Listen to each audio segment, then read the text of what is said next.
Simply put, a lot of people despise Ann Coulter, the conservative firebrand, because of her malevolent and acid rhetoric. Other people love her and her creed of liberal villainy. So is it possible to have a conversation with her in which no one gets mad? Well, tonight Dan Harris finds out in the Nightline interview. For more than a decade now, she's been making the right cheer and giving the left heartburn. Ann Coulter, the lanky, leggy liberal hater with the golden locks, upper crusty drawl, and acid tongue. Is it ever uncomfortable for you to be hated? It's a funny question. Not really. Not really. You've been called, as you said, a fascist, a lying liar, a telebimbo, a skank, a huckster of ideological hate. None of this ever gets to you?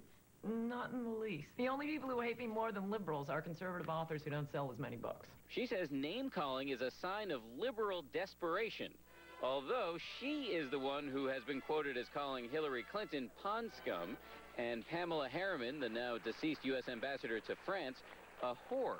And that's not all. Taxpayer-supported parasites. Those are public school teachers. Well, they are. But whether you believe it or not, it's still a name.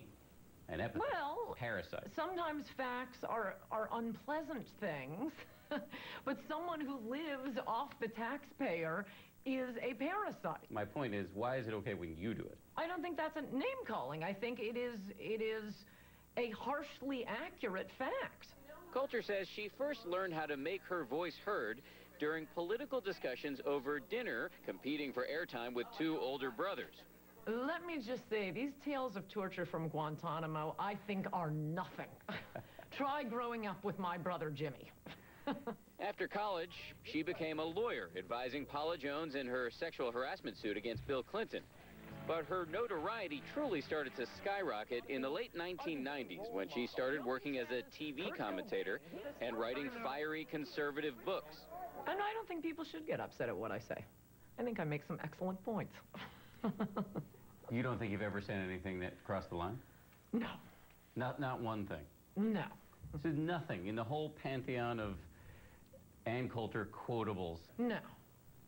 No, no, no.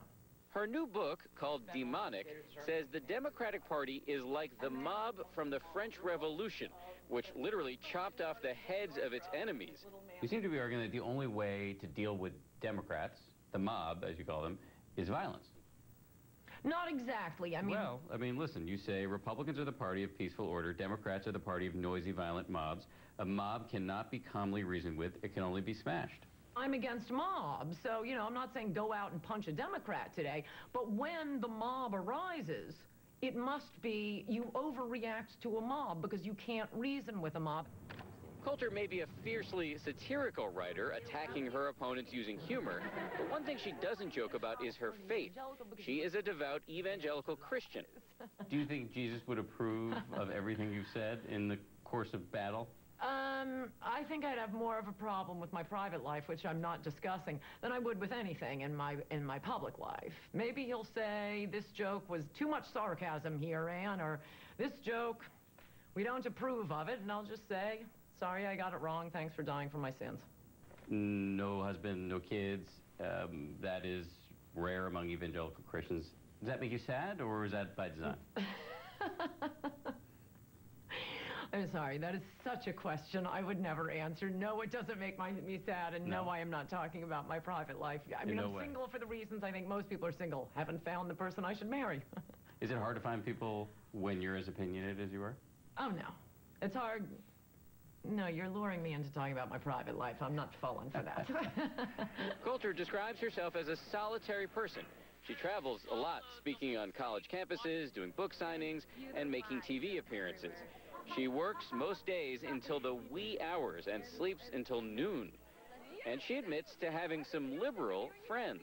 But when you describe liberals, you say they hate America, they hate God. So how can you be friends with somebody like that? Oh, that's so catchy. The liberals who are my friends, I'm running through them in my head. I don't think any of them hate America. You've talked about this publicly, that you've dated liberals. Yes. It was a long time ago. Which, of course, raises the question, is this all an act, a shtick? If we were meeting over cocktails, I'd be behaving the same way. And that is something I think anyone who knows me will tell you. And with that, Ann Coulter was off. For Nightline, this is Dan Harris in New York.